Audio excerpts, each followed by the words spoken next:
Nos encontramos en el Museo de la Evolución Humana para presentarles la exposición temporal que han realizado en colaboración con L'Oréal. Está con nosotros Kionia Herrero. Muy buenas, Kionia. Hola, buenos días. Una exposición que trata sobre la belleza, ¿verdad?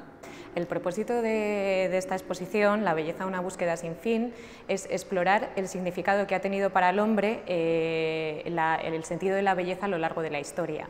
Entonces, muchas veces asociamos la belleza con algo banal, superficial, pero en el ser humano es algo que está ahí desde el origen, que viene de la mano del pensamiento simbólico, de la autoconsciencia, mientras que para muchos animales el sentido de la belleza se limita a un sentido reproductivo, por decirlo de alguna manera.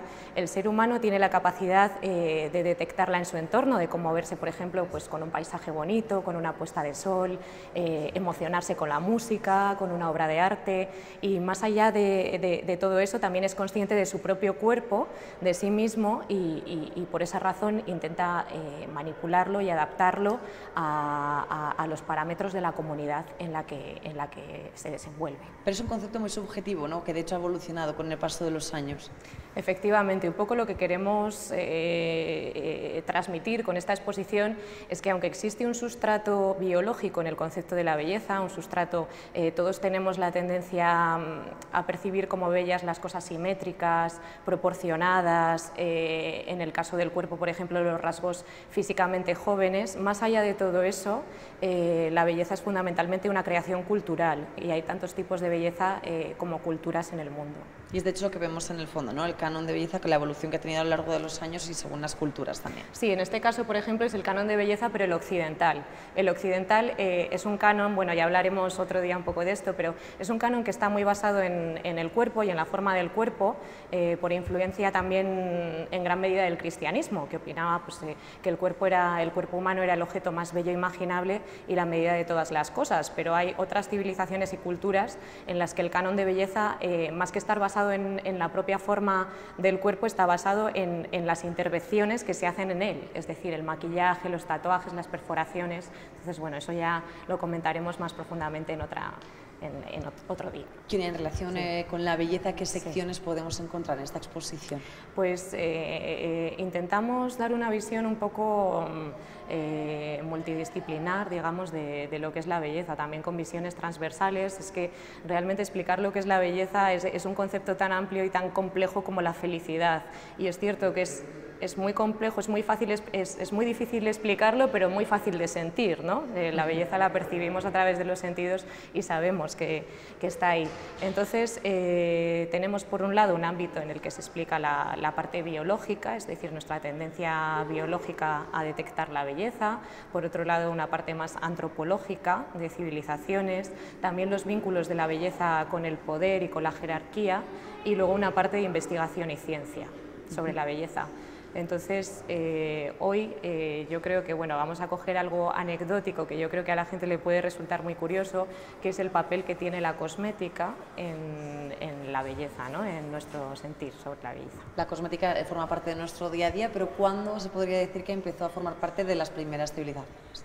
Pues desde el origen. Sabemos ya desde la prehistoria hay indicios de que se utilizaban cosméticos, sabemos que utilizaban pigmentos, que dan muchos indicios sobre todo en enterramientos y en ritos funerarios, pero probablemente utilizaban la pintura corporal y la cosmética y los peinados para transmitir sus valores, sus creencias, su jerarquía dentro de la sociedad. Entonces, esto viene de la mano del propio hombre desde el inicio de su existencia. ¿Y qué materiales usaban por entonces? Porque obviamente no tenían... Claro, pues en aquella época utilizaban sobre todo pues, cosas que podían encontrar en la naturaleza, ¿no? Pues pigmentos de origen mineral, de origen animal, y sobre todo pues óxidos de hierro. Hay muchos vestigios de óxidos de hierro, de manganeso, carbones vegetales.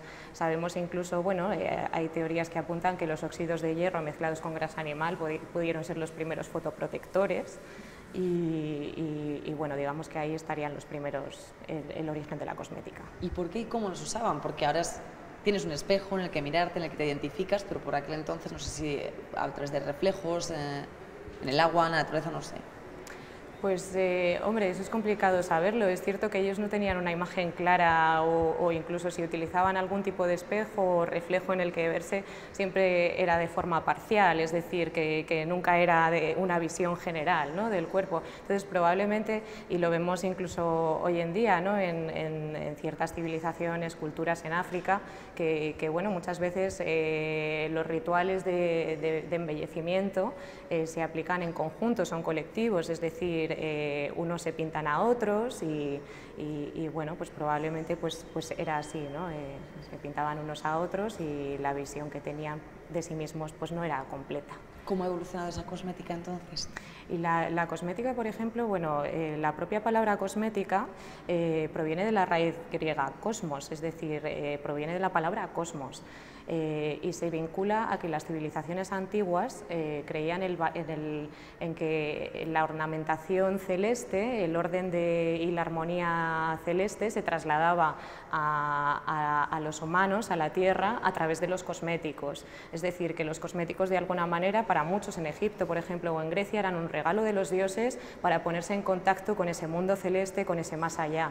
Y de hecho, hasta el siglo XIV no se desvinculó la cosmética de uso medicinal, por decirlo de alguna manera, de la cosmética de uso estético. Es decir, para ellos estaba todo vinculado. Lo podemos ver, por ejemplo, en el uso de la henna y el col, que por ejemplo, ya en Egipto, en Grecia, en Roma, se utilizaban para pintarse los ojos, para teñirse el pelo, y tenía un valor mágico y simbólico, y que hoy en día ha heredado el mundo islámico. Es decir, todavía se utiliza el col y la henna, más allá que por un uso estético, por un uso, digamos, mágico, por decirlo de alguna manera. ¿Qué podemos encontrar en esta exposición en relación a los peinados, los tintes? Pues bueno, en esta exposición tenemos una mesa de cosméticos que luego veréis, en la que viene un poco la evolución de todos los materiales que se han ido utilizando para crear cosméticos desde las civilizaciones más antiguas. Antes hablábamos en la prehistoria de los óxidos de hierro y manganeso, pero también, por ejemplo, los primeros detergentes, es decir, los primeros jabones corporales, que están documentados desde ya los sumerios, desde hace mucho tiempo, que se utilizaban, pues, por ejemplo, el natrón, que es un tipo de sal. Utilizaban, por ejemplo, como desodorantes cítricos e incienso, que se frotaban por el cuerpo. Los primeros tintes para el cabello, pues como hablábamos de la henna, por ejemplo. Vemos pues otro tipo de cosméticos ya en la Edad Media, y bueno, incluso los griegos y los romanos, para ellos ya era tendencia a tener la piel pálida, entonces utilizaban blanqueantes para la piel, que muchas veces eran muy tóxicos porque tenían bases de mercurio, por ejemplo, pues para pintarse los labios.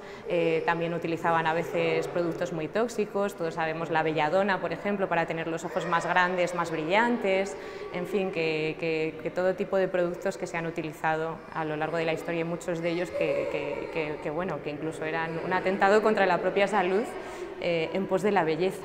No todo es lo que se ve, también están otros sentidos como el olfato. También hay una sección dedicada a los perfumes, ¿verdad? Al agua de Colonia. Al agua de Colonia. El agua de Colonia también, bueno, viene de... también podemos ver en la mesa de cosméticos, ¿no?, pues de los huertos que tenían los monjes, en los que cultivaban hierbas aromáticas, y a partir de ellas realizaban ese agua de Colonia que, bueno, que hasta bastante hasta finales del siglo XIX realmente no se diferenció el agua de Colonia de los licores de beber.